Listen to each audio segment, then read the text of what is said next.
Assalamualaikum warahmatullahi wabarakatuh. Pada kesempatan ini kita akan simulasikan fitur terbaru dari Siasima di versi 2.5. Jadi ada beberapa update ya, termasuk di sini ada penambahan tombol untuk registrasi akun Siasima. Ini diperuntukkan bagi dosen yang baru memiliki NIDN. Jadi kita langsung coba klik buat akun. Jadi nanti akan diarahkan untuk memasukkan NIDN, nomor induk dosen nasional. Nanti akan dilakukan pengecekan langsung ke web service Neofeeder Dikti. Kemudian memasukkan nama lengkap disertai dengan gelar. Selanjutnya memasukkan alamat email valid. Jadi nanti peruntukan untuk pengiriman akun ya. Bisa dicek langsung di inbox. Kemudian jika sudah, klik simpan. Nanti akan ada notifikasi untuk mengecek email. Jadi informasi akun dikirim langsung melalui email. Jika sudah, klik login. Sudah punya akun, klik login. Kemudian masukkan username, dalam hal ini dosen menggunakan NIDN. Kemudian masukkan kata sandi. Jadi di sini centang simpan untuk login berikutnya tidak perlu diisi. Kemudian untuk periode lampau dicentang jika ingin masuk ke semester sebelumnya. Kemudian di sini ada lupa password untuk reset kata sandi. Nah, di sini informasi lokasi jaringan ya. Lokasi jaringan. Sekarang kita coba masuk. Ya, di sini ada update ya dan penambahan dari fitur, terutama untuk Sister Cloud. Ini ada di menu profil dosen, riwayat ajuan, dan portofolio BKD. Kita coba di menu profil dosen.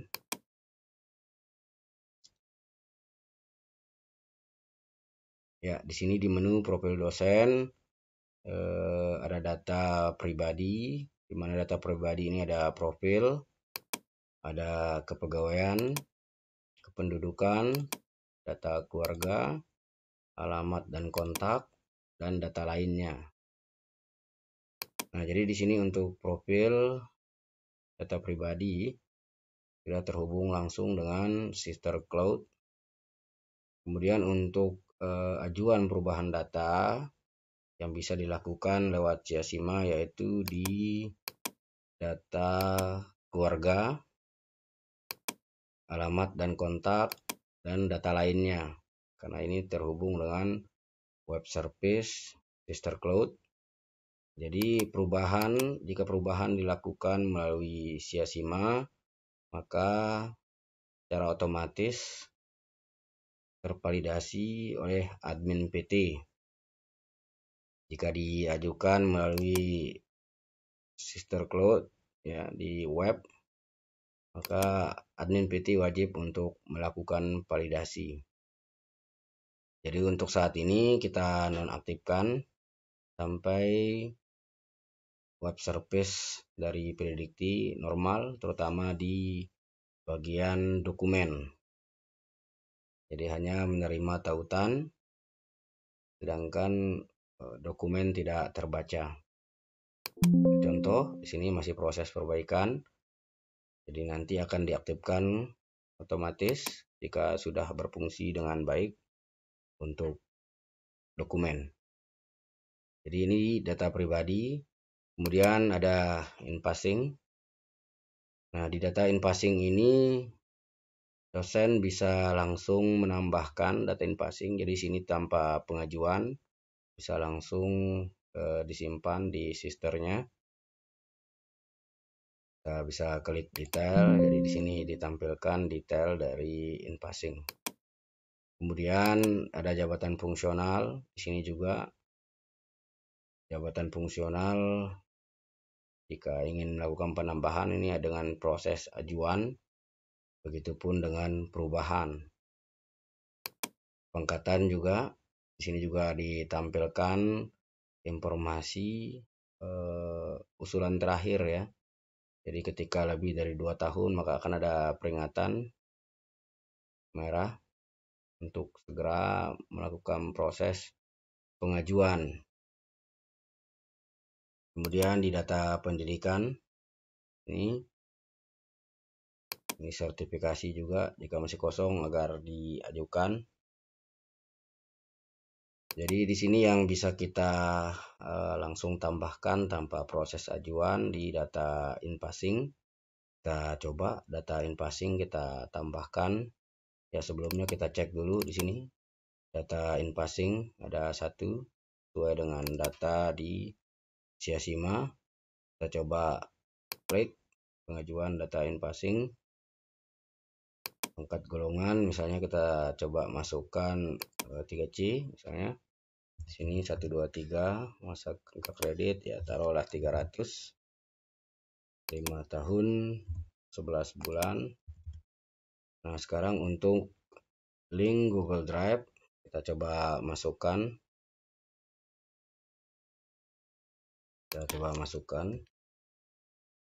Oke, jika sudah maka kita langsung klik simpan ya. Nah, jadi data berhasil ditambahkan. Jadi di sini 3C penata, nomor SK, tanggal SK ya, detail. Coba kita klik detail, ini sudah masuk. Sekarang kita coba cek di sister data in-passing, kita refresh. Nah, di sini juga sudah masuk data in-passing. Nanti tinggal kita tambahkan di sini, kita akan tambahkan untuk tombol hapus ya. Tombol hapus supaya bisa langsung menghapus dari Siasimanya.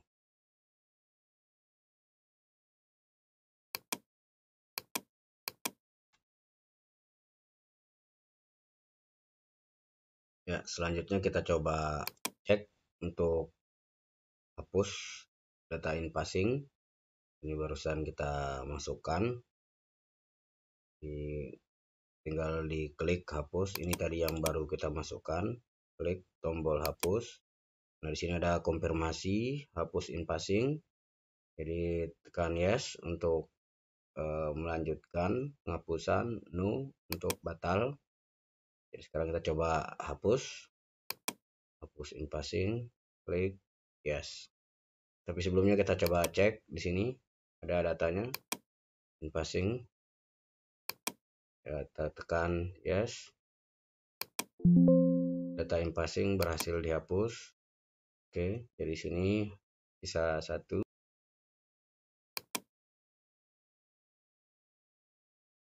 Press data in-passing. Oke. Ini sudah masuk di data in-passing, sudah terhapus. Ya, kita lanjut. Di sini detail sudah oke.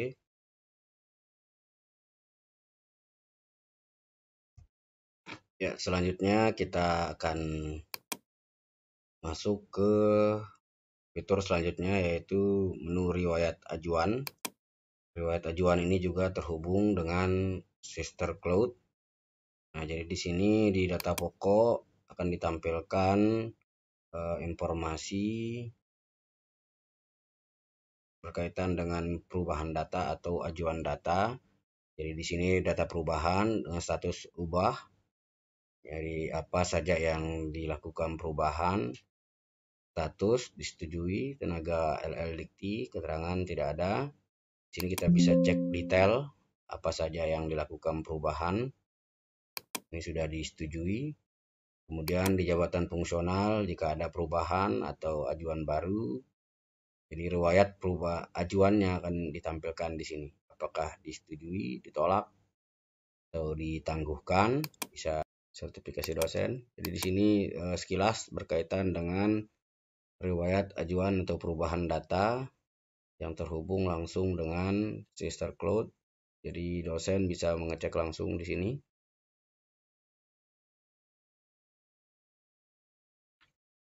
Ya, selanjutnya kita coba masuk di portofolio BKD. Jadi ini terhubung juga dengan Sister Cloud.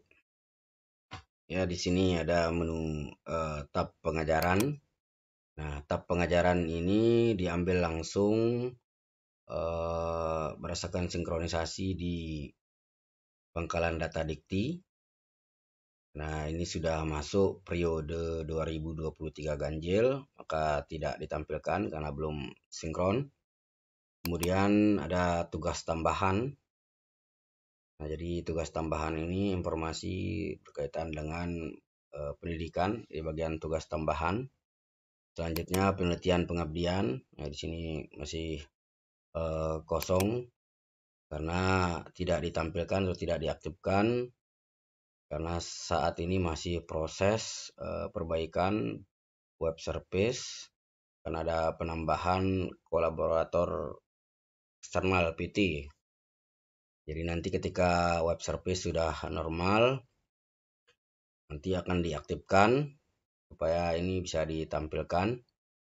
Kemudian kolom tab publikasi, jadi akan ditampilkan juga publikasi yang sudah diterbitkan. Itu pun di pembicara dan penunjang. Ya, sekarang kita coba lakukan penambahan ya di tugas tambahan. Jadi di publikasi juga bisa lakukan tambah publikasi. Pembicara juga bisa ditambahkan, begitupun dengan penunjang. Jadi untuk penelitian pengabdian kita nonaktifkan untuk tambah atau perubahan data karena masih sedang perbaikan web service. Nah, jadi sekarang kita coba tambahkan di tugas tambahan, tambah tugas tambahan. Nah, di sini jenis jabatannya, hanya contoh di sini kita coba sekretaris lembaga misalnya, unit kerja ya di pemerintahan misalnya, nomor SK kita coba 123, jumlah jam diakui. Nah, ini ada tautan Google Drive. Ya, kita isi tautan Google Drive-nya. Ya, kemudian kalau sudah kita klik simpan, tapi sebelumnya kita coba cek di tugas tambahan di sini. Kita reload, refresh. Ya, di sini ada satu sebagai kepala laboratorium. Sekarang kita coba tambahkan di sini, contoh di sini sekretaris lembaga misalnya. Kita coba klik simpan. Nah, jadi data berhasil ditambahkan. Jadi di sini sekretaris lembaga 15 Agustus ya 15 Agustus. Jadi kita coba cek, kita reload sisternya. Nah, di sini juga sudah masuk sekretaris lembaga.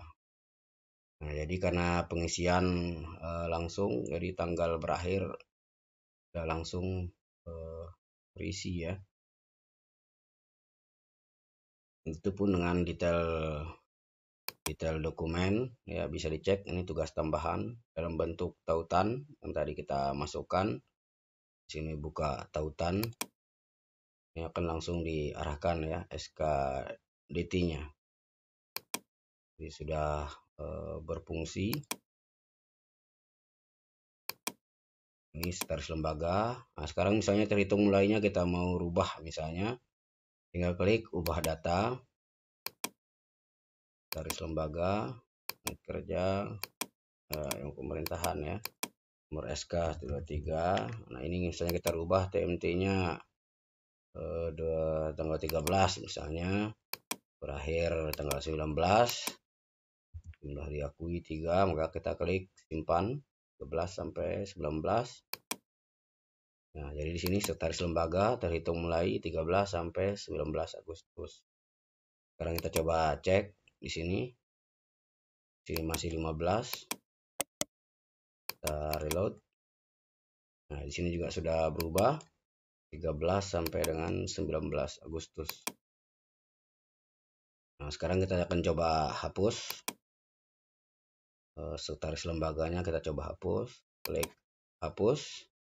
Jadi ada konfirmasi untuk menghapus data tugas tambahan, klik yes. Di data DT berhasil dihapus. Ya, kita coba cek, reload. Ya, di sini sudah kembali seperti semula. Jadi ini untuk tugas tambahan, jadi bisa dilakukan perubahan, tambah dan hapus data. Nah, untuk pengajaran tidak bisa karena langsung diambil langsung dari pangkalan data. Untuk penelitian juga nanti ketika diaktifkan maka bisa dilakukan penambahan data. Nah, sekarang kita akan coba masuk di penelitian pengabdian. Oh ya, di publikasi ya. Di publikasi kita akan coba tambahkan data publikasi. Jadi klik tambah publikasi. Nah, jadi jenis kegiatan di sini menghasilkan karya ilmiah sesuai dengan bidangnya. Jenis publikasi dalam bentuk jurnal nasional. Judul publikasi ya kita coba ya uji coba lah ya. Uji coba tanggal terbit, penerbit. Ya, boleh kita tambahkan. Ya, sembarangan. Nanti kita coba hapus. Jadi tautan Google Drive. Ya, kita ambil saja tautan tadi. Nah, ini ada penambahan ya, untuk pilih anggota. Jadi ketika memilih anggota dosen, maka cukup satu orang saja yang menginput data. Ya, misalnya dipilih anggota, maka nanti akan tampil nama dosen dipilih ya. Nah, ini supaya tidak menimbulkan efek ke dosen yang lain, maka kita tidak tambahkan. Kita klik selesai jika sudah, maka nanti akan tampil anggota-anggota yang masuk dalam publikasi secara otomatis. Ya, kemudian kita coba klik simpan, tapi sebelumnya kita coba cek di publikasi, di pelaksanaan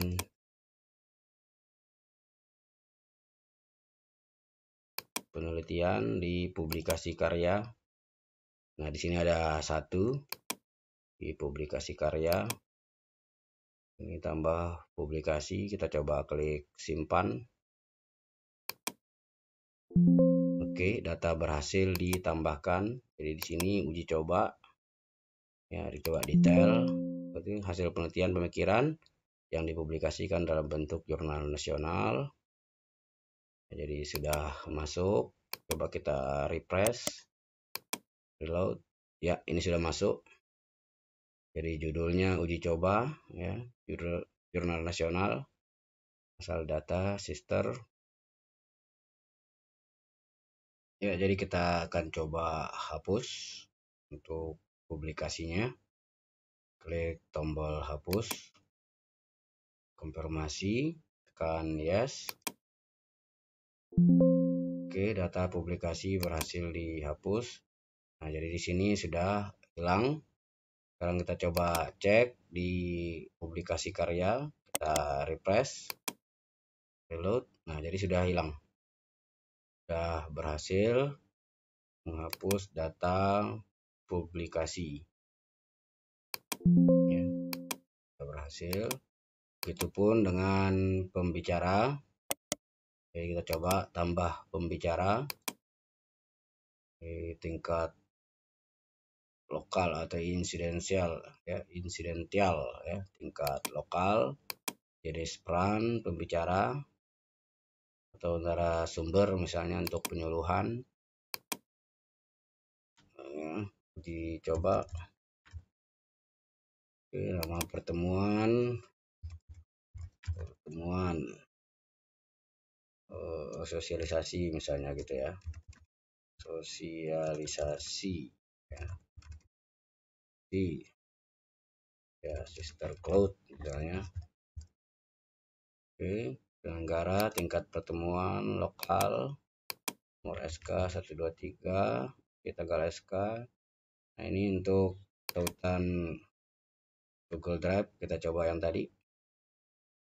Ya, jadi sebelumnya kita coba cek di pelaksanaan pengabdian di pembicara. Jadi di sini masih kosong, datanya tidak ada. Kita coba simpan data. Oke, data berhasil ditambahkan. Jadi insidental, tingkat lokal, uji coba. Jadi di sini kita coba klik detail, insidental, nama pertemuan, tanggal pelaksanaan, peran kegiatan, nomor SK gitu ya, dan tanggal kegiatan. Kita coba lihat di riwayat pembicara. Nah, ini sudah masuk kategori sesuai dengan PU BKD. Jadi dokumen juga bisa dicek.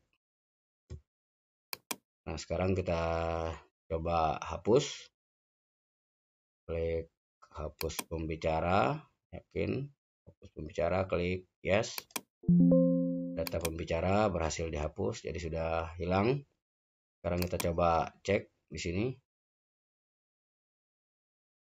Refresh, reload. Nah, jadi sudah hilang data pembicara. Ya, selanjutnya kita ke tab penunjang. Nah, jadi di sini juga penunjang masih kosong. Kita akan coba tambahkan data penunjang. Jadi dipilih ya, penunjang kegiatan akademik dosen. Nah, jadi ini khusus untuk penunjang lain ya, berkaitan dengan penunjang kegiatan akademik dosen. Jadi pilihan di sini menjadi anggota dalam suatu panitia atau badan pada perguruan tinggi, ya, menjadi anggota panitia pada lembaga pemerintah, dan seterusnya. Nah, jadi kita coba menjadi anggota ya dalam perguruan tinggi.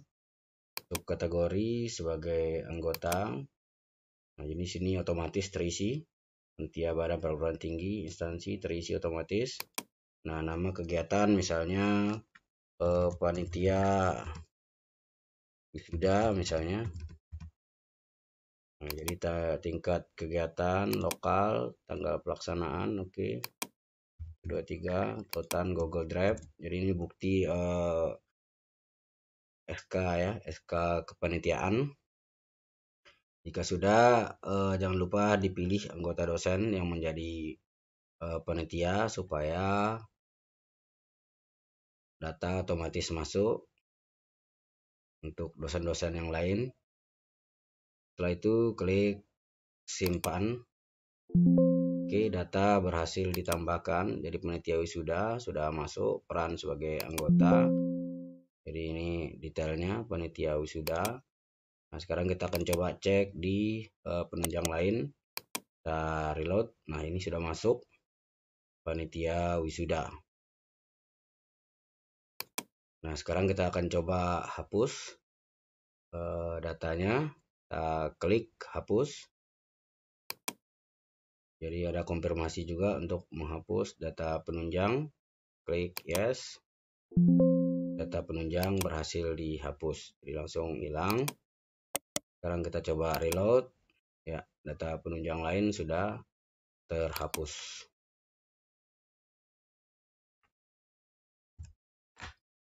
Ya, selanjutnya kita kembali. Kita akan coba masuk di menu data kelas.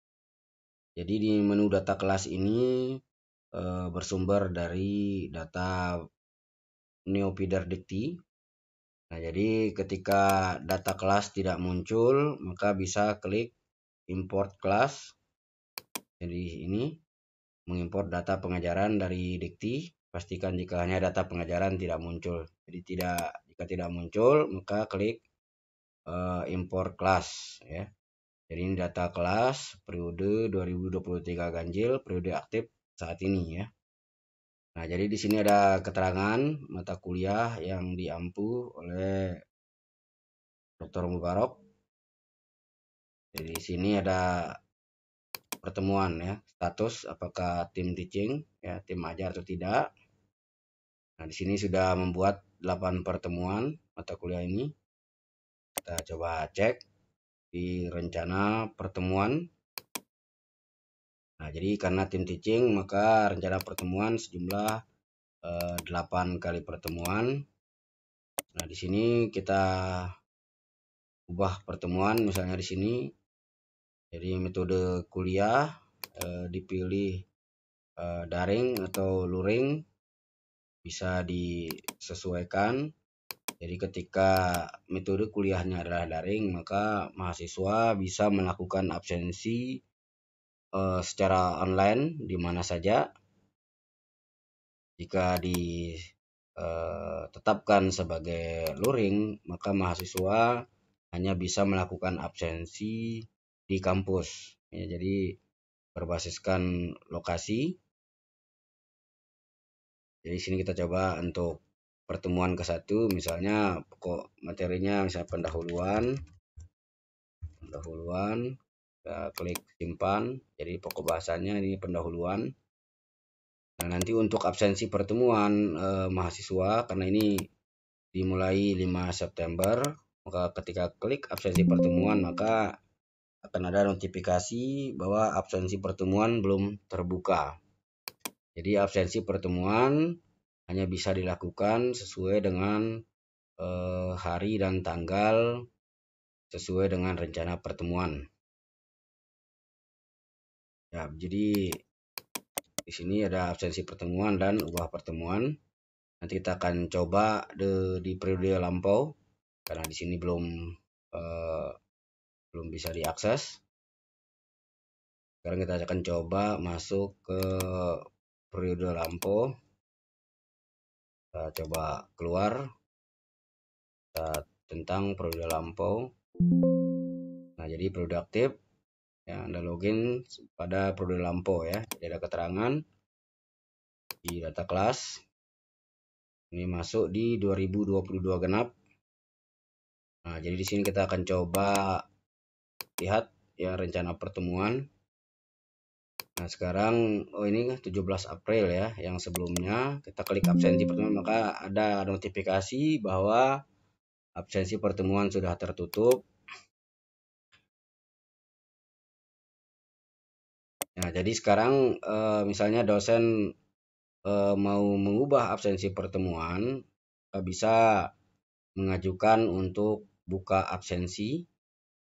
Jadi klik buka absensi, jadi ada keterangan pembukaan kunci absensi sudah diajukan, periksa status dengan klik kembali menu ajukan buka absensi ya. Jadi ini diklik lagi. Nah, jadi ada keterangan nanti di sini untuk ngecek ajuan sudah ada sebelumnya, status ajuan absensi belum diperiksa. Nah, sekarang kita akan coba periksa ajuan untuk absensi.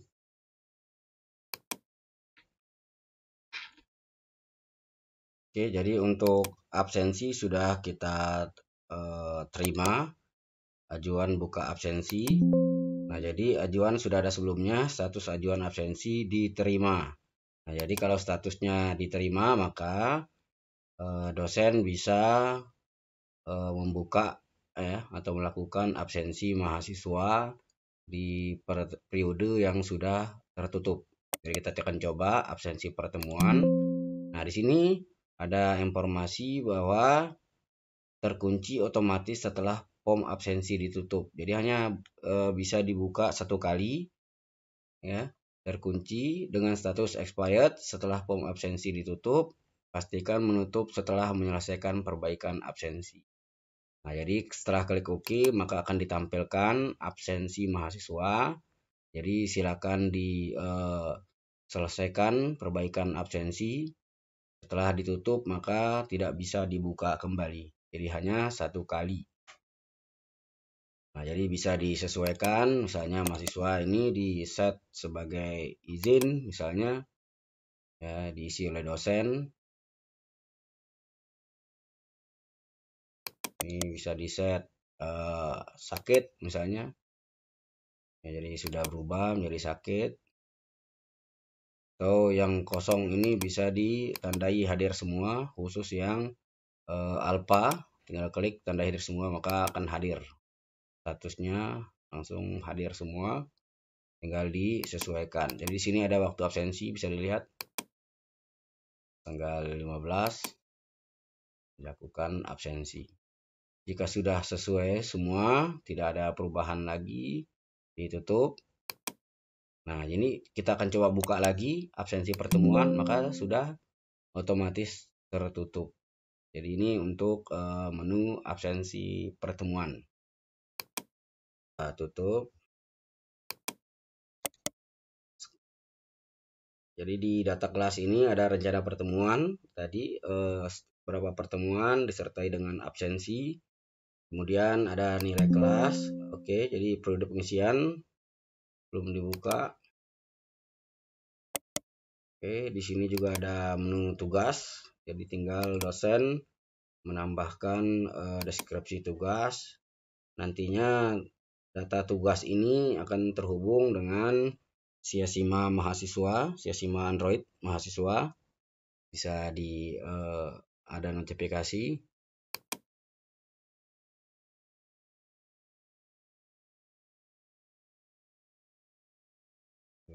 Kemudian ada menu untuk upload materi ajar sesuai dengan mata kuliah. Jadi bisa tambah materi, deskripsi dari materinya, dan link tautan materi. Jadi untuk link tautan ya berupa link Google Drive ya, yang sudah dibuka aksesnya. Kemudian di sini ada rekap absensi. Ya, jadi di sini karena 8 kali pertemuan maka dicentang 8 kali pertemuan. Nah, jadi di sini ada persentase kehadiran mahasiswa. Tinggal klik cetak. Nah, jadi ini langsung dengan pengampunya. Jadi tinggal disimpan sebagai PDF. Sudah langsung tanda tangan elektronik dosen. Kemudian rekap nilai dan rekap jurnal mengajar. Ini contoh. Nah, jadi jumlah mahasiswa hadir sudah langsung terhubung. Tinggal klik cetak untuk rekap jurnal ajar.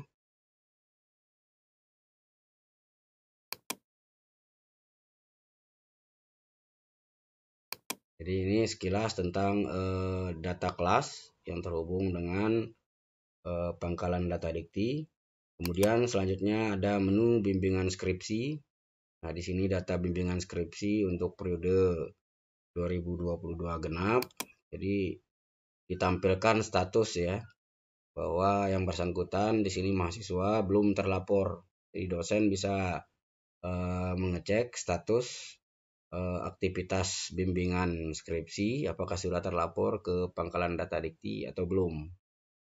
Jadi ketika belum agar melapor ke prodi supaya dilaporkan. Nah, jadi di sini ada keterangan judul skripsi, nomor, tanggal SK, nama penyusun, dan status laporan dikti belum terlapor. Jadi ini di data bimbingan skripsi.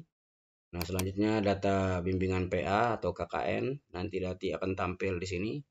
Bimbingan akademik yang terlapor ke pangkalan dikti. Nanti bisa diklaim untuk beban kerja dosen. Dan jika dosen yang bersangkutan menjadi dosen DPL, pembimbing lapangan KKN, maka akan tampil datanya. Jadi di sini ada keterangan periode ini Anda tidak menjadi dosen pembimbing lapangan peserta KKN. Jadi tidak ditampilkan. Jadi nanti dosen DPL langsung bisa mengisi nilai peserta KKN. Nah, nilai ini langsung masuk ke Neopider Dikti. Kemudian di sini ada menu repositori. Nah, jadi dosen bisa mengupload ya dokumen secara publik maupun pribadi. Jika publik, SK jadwal mengajar, pengabdian, penunjang maupun dokumen penelitian. Jadi prodi dipilih, nanti akan tampil dokumen. Ini untuk tambah dokumen ya, publik misalnya atau pribadi, dokumen pengajaran, nomor dokumen. Ke depan kita akan coba integrasikan repositori dokumen ini dengan Google Drive. Jadi Bapak Ibu dosen ketika mengupload dokumen ke repositori dokumen, maka dokumen akan otomatis masuk ke Google Drive sehingga nanti hanya akan ditampilkan tautan. Jadi supaya tidak bolak-balik upload di Google Drive dan salin link. Ini ke depan kita akan coba update. Ini untuk repositori dokumen. Kemudian di sini terakhir ada kelengkapan BKD. Nah, jadi Bapak Ibu dosen bisa mengupdate kaitan dengan kelengkapan BKD sesuai dengan periode supaya di prodi bisa langsung mengecek apakah sudah memenuhi kelengkapan atau belum. Jadi di sini contoh dosen dengan tugas tambahan, ya, penunjang belum ada. Nanti prodi juga akan bisa mengecek sehingga apa yang menjadi kendala dosen bisa segera dibantu. Apa yang menjadi kendala tinggal diisi kendalanya apa supaya bisa langsung dilakukan bantuan. Oke, jadi sekian untuk simulasi ya dari update Siasima di versi 2.5. Ya, ke depan kita akan coba update fitur-fitur yang memudahkan bagi rekan-rekan dosen, terutama untuk melapor beban kerja dosen setiap semester. Terima kasih. Assalamualaikum warahmatullahi wabarakatuh.